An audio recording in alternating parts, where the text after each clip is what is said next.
Bonjour Louis-André. Bonjour. Alors, si je vous dis les deux mots suivants, communauté religieuse, que vous vient-il à l'esprit? Bien, ce sont deux mots très lourdement chargés de signification pour plusieurs raisons. D'abord, le prof de philo politique que je suis est attaché aux mots. Alors, ce qui me vient tout de suite à l'esprit, c'est que la communauté, c'est un reflet d'une des conditions naturelles de l'être humain, c'est-à-dire le besoin de vivre en société. Nous sommes des animaux sociaux. Et la communauté est la forme de vie sociale la plus intime qui soit.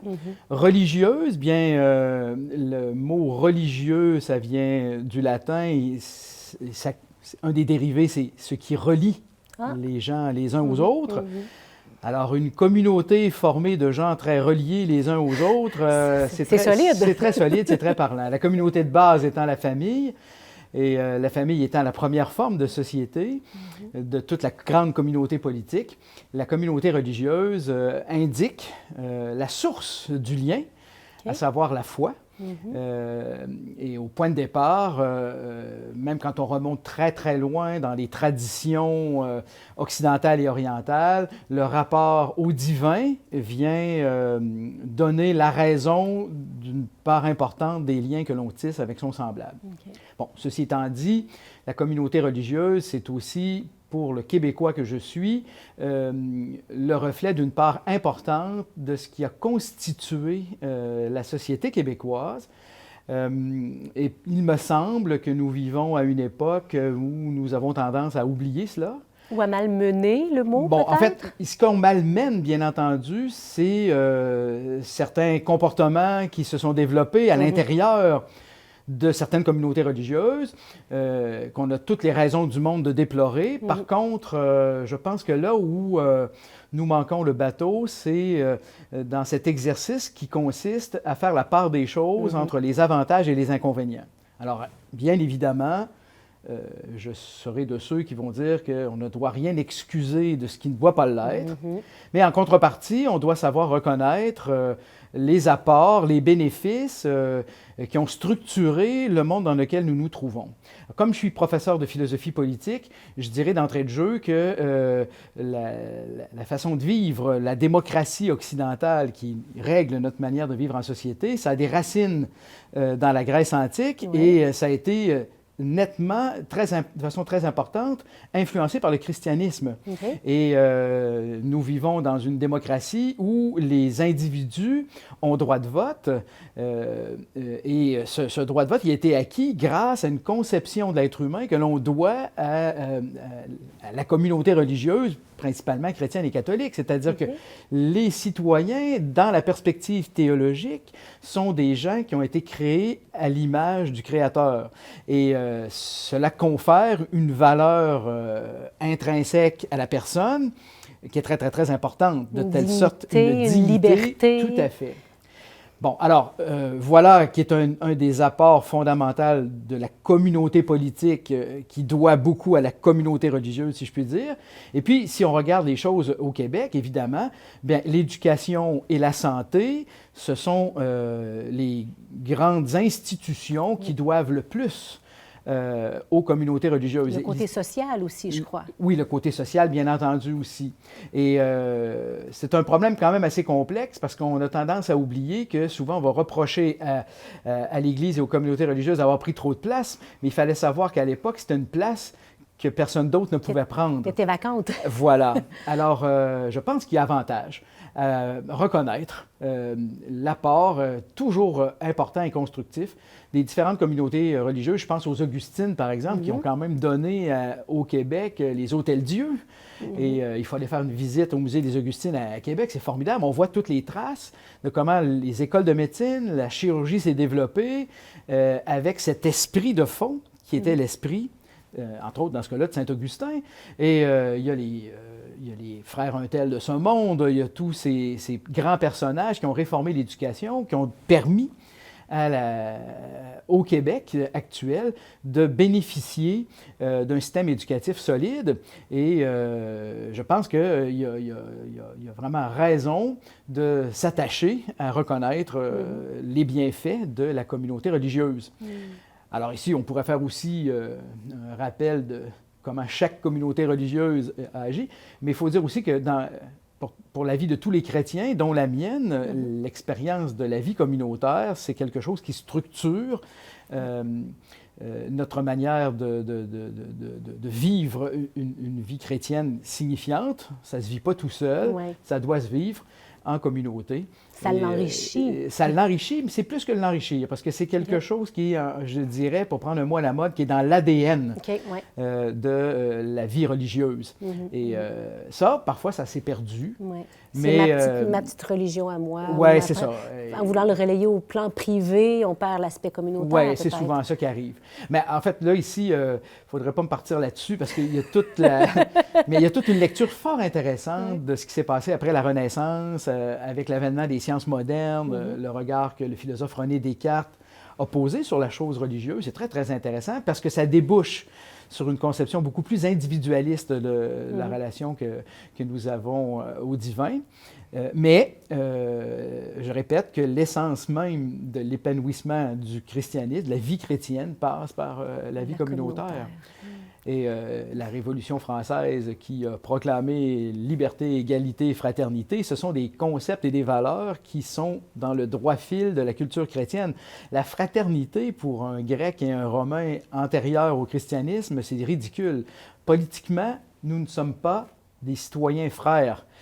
L'intimité de la fraternité, c'est quelque chose qui est apparu avec le christianisme, qui a été récupéré par la Révolution française, qui a voulu en faire une valeur humaniste. On peut comprendre le projet, mais le chrétien, lui, fait cette expérience que la charité, la vraie fraternité est d'une part accueillie et induite par l'effet de l'Esprit Saint. La liberté et l'égalité, encore là, ce sont des valeurs, on peut dire, récupérées par l'humanisme très, très contemporain.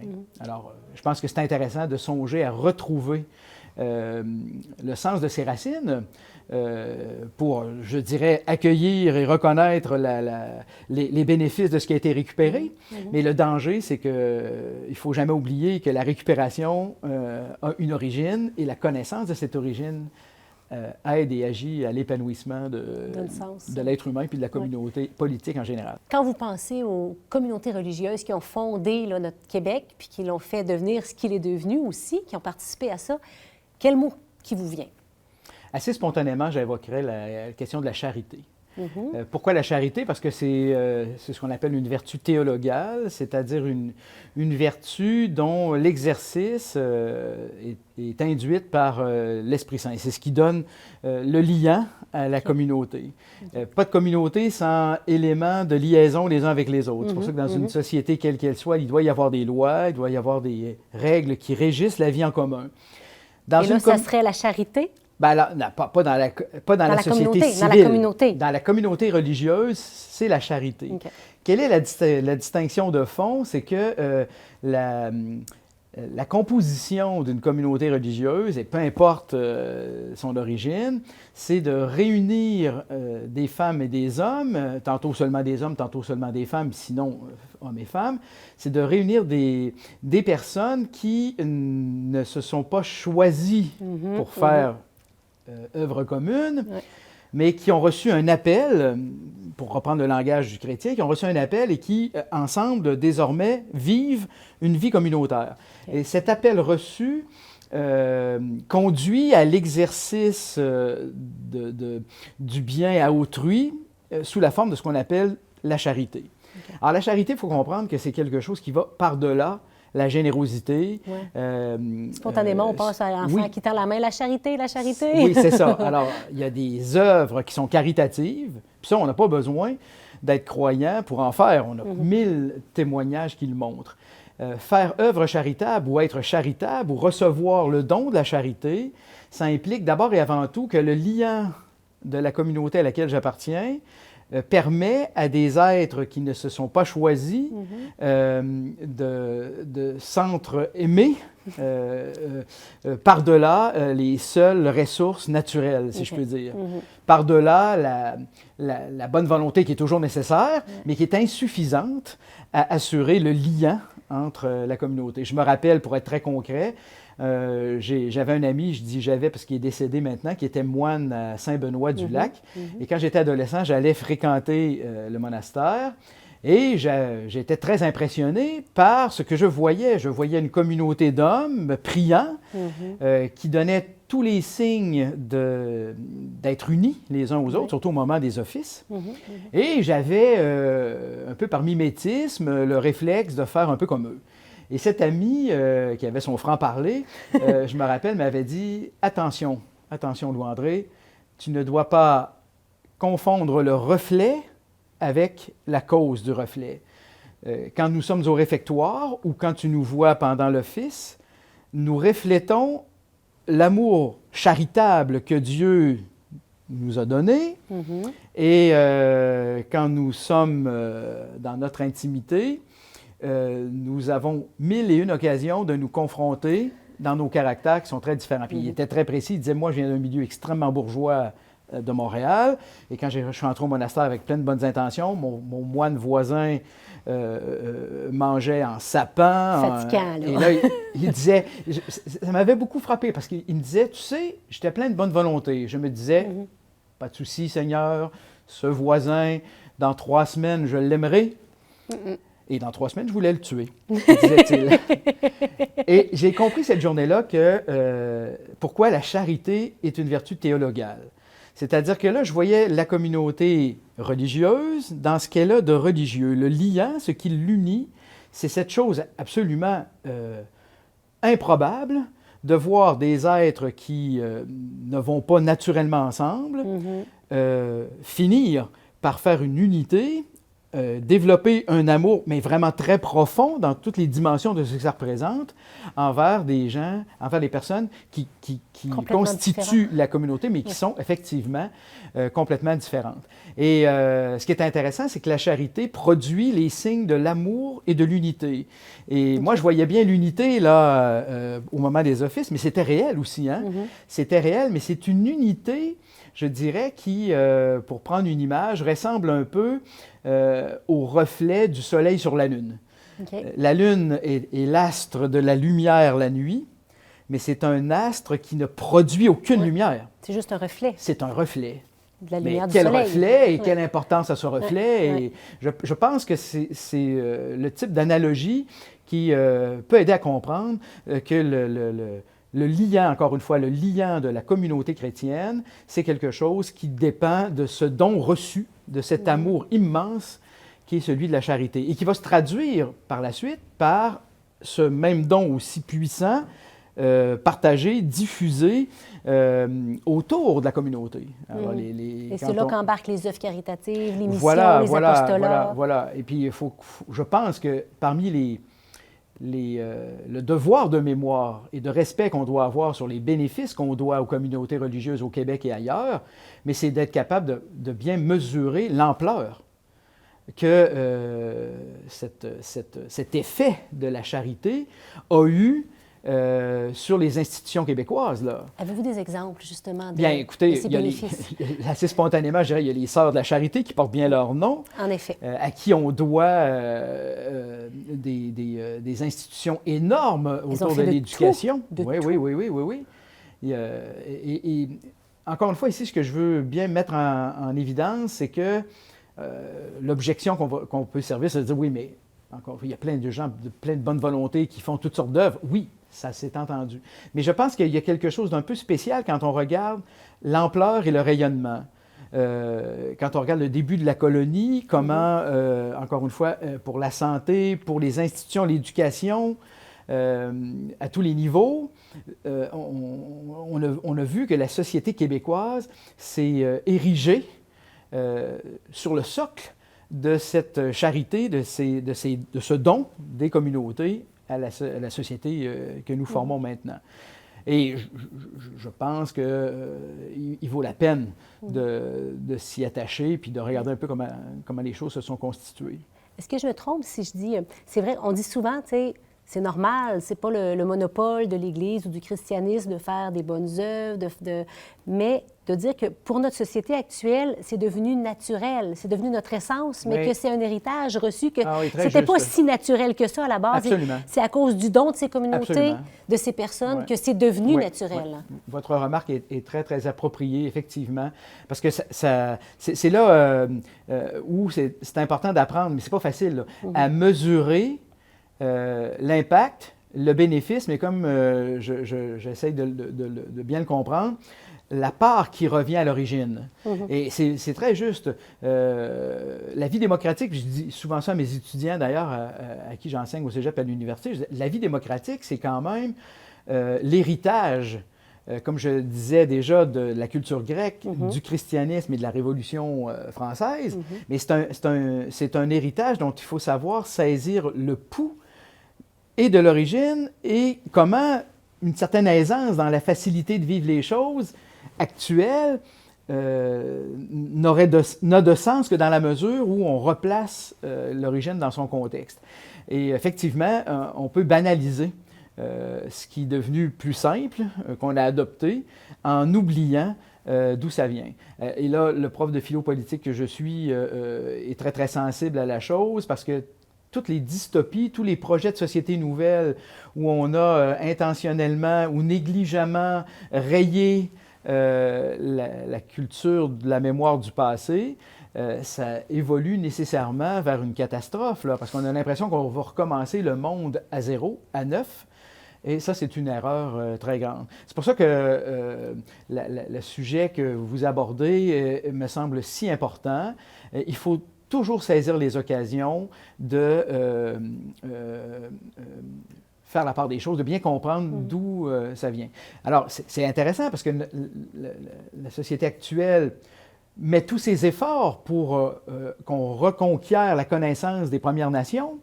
On a raison de le faire, mais en même temps, il faut faire le même exercice pour les origines chrétiennes de la société à laquelle nous appartenons. Et il faudrait éventuellement que dans les cours d'histoire, on sache, je dirais, remettre au feuilleton les saints et les saintes, puis même, je dirais, même les figures politiques du début de la colonie, les Samuel de Champlain, les Maisonneuve, qui, dans le fond, étaient des êtres nourris, salés par la culture chrétienne. Et on ne peut pas les comprendre si on les désincarne de cela. De leur réalité, de ce qu'ils étaient, de ce qu'ils faisaient D'ailleurs, j'invoquais la question des Premières Nations, mais moi, je suis toujours un peu interloqué de voir que, par exemple, on déploie beaucoup d'efforts dans les programmes scolaires au primaire et au secondaire. Et encore une fois, j'en suis, c'est bien là, de redécouvrir quelles étaient les Premières Nations, mais on le fait souvent sans profiter de l'occasion de montrer, par-delà les horreurs qui ont été vécues, les belles choses, comme par exemple le père Chaumonot avec les Hurons-Wendat. Moi, j'ai toujours été impressionné de voir qu'il a quand même produit le premier dictionnaire Huron-Wendat. Je veux dire, il fallait que la relation soit quand même pas trop mauvaise. Samuel de Champlain, qui considérait les Premières Nations comme des grands seigneurs. Absolument. Avec qui il voulait construire la société. Et ces temps-ci, je voyais des reportages où on parlait de la compagnie de la baie du Tson et comment, si je ne me trompe pas, c'était les Cris qui demandaient que les Occidentaux viennent faire des affaires avec eux. Il y a eu des périodes où ils ont été un peu négligés du point de vue financier. Il y en a eu d'autres où ils étaient très prospères. Là. Donc, c'est juste pour dire que là, comme ailleurs, ce devoir, je dirais, de cultiver la mémoire heureuse des institutions fécondes doit retrouver sa place. Alors, la mémoire heureuse, j'aime le terme. Il me semble que ça donne une espérance, un espoir pour oui, parce que vous savez, aujourd'hui. Si on regarde les choses d'un point de vue très simple, qu'est-ce qu'on garde de nos histoires familiales? Ce sont des communautés naturelles, les familles. Et qu'est-ce qu'on garde? On garde à la fin une mémoire heureuse. C'est-à-dire que plus on vieillit, on a besoin de ça. En général, hein, mais plus on vieillit, plus finalement, les choses qui ont plus ou moins bien été avec notre papa, notre maman, nos frères, nos sœurs, on a tendance tranquillement à laisser tomber les drames sans jamais les oublier, mais à conserver ce que j'appelle la mémoire heureuse. C'est pas superficiel du tout, c'est juste qu'il y a comme une espèce de mouvement, me semble-t-il, assez naturel qui vient avec les années. Mais dans le cas, je dirais, du devoir de mémoire culturelle, sociale, il faut faire un effort quand même. Là. Il faut s'informer, il faut lire un peu, il faut aller à la rencontre et je pense que ça, c'est un incontournable. Mais là, c'est le prof qui parle. Mais c'est bien d'avoir des pistes que vous de donnez comme ça, là, parce que ça donne le goût d'aller voir justement plus loin et autrement. Oui, absolument. Puis on va découvrir aussi que, je pense à Jean-Paul Desbiens, que j'ai eu le bonheur de connaître. Vous savez, les gens libres, les chrétiens libres, ce sont des gens à qui on va coller des étiquettes contradictoires. Ça, c'est le signe de la très grande liberté religieuse et intellectuelle. Exemple? Jean-Paul Desbiens, à une certaine époque, on le considérait comme un chrétien de gauche. OK. Parce qu'il était derrière le rapport parent et tout et tout. Il est mort jugé par plusieurs comme un intégriste de droite. Ah! Et j'ai eu la chance de le connaître et puis de l'accompagner dans les dernières années. Et puis je lui disais, ça c'est une bonne nouvelle. C'est une bonne nouvelle parce qu'on n'est pas capable de vous caser. Et la femme ou l'homme libre, c'est quelqu'un qui, dans sa passion de comprendre, va repousser ses étiquettes. Et je pense à un qui me vient à l'esprit, c'est Jean-Paul II. C'était comme ça, Jean-Paul II. On lui a collé toutes les étiquettes contradictoires. Très bien, très bien. Et voilà pour dire tout simplement que quand on se livre à cet exercice de mémoire, on ne doit pas avoir peur d'affronter ce qui a moins bien été. La blessure. Et la blessure, très bien. Et, mais on ne doit jamais se contenter de jouer dedans, la blessure. C'est ça, pour rester le nez dedans, là. C'est ça. Revenir vers une mémoire heureuse. Ouais. Et comme la communauté religieuse est une communauté d'initiative spirituelle, c'est-à-dire que l'initiative est de Dieu lui-même, pour ceux qui ont la foi, il n'y a pas lieu de s'inquiéter sur son avenir. Elle ne peut pas disparaître. Elle peut disparaître dans certaines formes.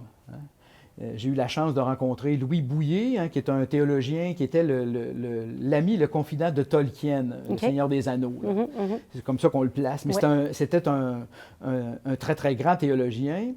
Et lui, je me rappelle, il nous disait toujours, écoutez, toutes les communautés religieuses doivent disparaître. Toutes. Celles qui vont perdurer plus, ce sont les communautés monastiques. Parce qu'ils ont leur vie centrée, un peu une vie d'une certaine façon intemporelle, où ils sont réunis autour de la parole de Dieu, l'Eucharistie, tout ça. Il y a quelque chose qui est un peu hors du temps. Encore qu'il y a des formes de vie monastique qui disparaissent, mais toutes les communautés, disait-il, avec des fonctions, précis, oui, c'est ça, vont disparaître. Maintenant, disparaître pour renaître autrement. C'est ça. Et je me disais, ben oui, mais c'est ça. Il ne peut pas en être autrement parce qu'une communauté religieuse, comme une famille d'ailleurs, ça correspond à un temps puis à un moment précis. Mais ça ne disparaît jamais complètement. Il reste un esprit, puis ça repart d'une autre manière. Puis est-ce que ça ne serait pas justement un drôle de paradoxe, là, heureux qu'ils en soient ici, dans le sens où leur mission, ce qu'ils ont fait, ça s'est induit dans le milieu où ils étaient, et les gens sont venus apprendre à bras-le-corps, à bras-le-cœur le besoin, et bien la communauté religieuse comme telle a répondu à ce besoin-là, et s'est transféré au milieu. Oui. Et comme les besoins changent, ils changent, c'est-à-dire qu'ils se modulent différemment d'une génération à l'autre. Les communautés, l'Esprit Saint suscite des communautés qui répondent à des... C'est sûr qu'au début de la colonie, ici, là, on avait besoin de gens qui allaient faire du canot d'écorce et puis qui allaient porter leur parole sur de grandes distances, dans des conditions physiques pas faciles et tout. Aujourd'hui, peut-être, quand on regarde ça sociologiquement parlant, au Québec particulièrement, là, on peut dire peut-être que l'Église perd des plumes là, en termes de quantité de personnes qui fréquentent. Mais encore là, il n'y a pas lieu de s'inquiéter. Il y a une métamorphose. Alors, on n'est jamais bon... on n'est jamais bon juge quand on est au cœur de la métamorphose. Quand on est dans le présent, là. C'est ça. Mais les choses étant ce qu'elles sont, avec le temps, le recul permet de dire, tiens, voilà, peut-être qu'il y a moins de prêtres présentement qu'il y en a déjà eu, moins de gens qui vont à l'Église. Moins de religieux et religieuses. Et de religieux et de religieuses. Puis après ça, des fois, je me dis, oui, mais quand Monseigneur de Laval était là, quand il a débarqué, il n'y avait pas 350 000 prêtres. Là, Alors, voilà, c'est de ce petit reste que quelque chose a grandi. Et puis, je pense qu'il y a une espèce de dynamique qui est toujours la même, puis qui revient d'une manière ou d'une autre. Tu sais, c'est 12 apôtres, puis là, oups, ça part, puis après ça redescend, puis ça remonte de manière spectaculaire, je dirais, selon la créativité de l'Esprit Saint. Vous parlez de métamorphose. J'allais dire, je vais aller chercher en vous cette fibre prophétique, parce qu'on est tous prophètes par notre baptême. Qu'est-ce que vous pressentez? Justement, là, je reviens peut-être aux communautés religieuses, des religieux et religieuses qui ont donné leur vie. Qu'est-ce que vous pressentez comme lendemain, comme avenir de l'Esprit Saint qui se manifeste de nouvelles façons? Je dirais que mes talents de prophète sont assez limités, mais ce que je pressens, ce que je crois profondément, c'est que l'espérance fait en sorte qu'il n'y a jamais lieu de désespérer d'aucune situation, quelle qu'elle soit. Ce que je ne sais pas, c'est quelles seront les voies nouvelles qui vont faire en sorte que l'Église va se transformer. Je pense qu'il y a des communautés plus petites, des mouvements, toutes sortes de choses. On voit qu'il y a des jeunes qui sont rejoints par tel ou tel type d'appel, qui est nouveau, qui n'était pas avant. Donc, moi, dans ce temps-là, je me dis, il y a des jeunes qui sont croyants à l'heure actuelle. Donc, l'avenir est là. Et puis, pour le reste, disons que je suis j'ai déjà 62 ans, donc je suis plus vers la fin de ma vie qu'au début. J'ai vu beaucoup de choses se transformer.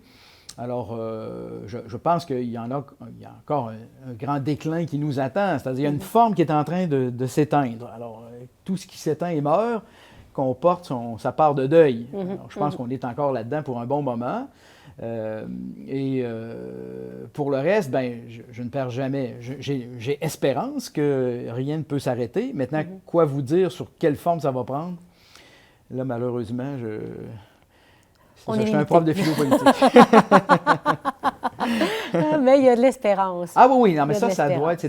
D'ailleurs, comme c'est l'expérience de la vie familiale, la vie familiale fait en sorte que moi, encore aujourd'hui, à tous les jours, j'ai 1000 raisons de constater mes faiblesses et mes manquements, mais j'ai 2000 raisons de voir que Dieu a pallié à toutes ces faiblesses. Et je le dis de façon très concrète. Je contemple l'amour dans ma famille. Par-delà mes erreurs, je peux toucher du doigt comment cet amour s'est diffusé. Alors moi, je suis un homme, de ce point de vue-là, très reconnaissant. Vraiment.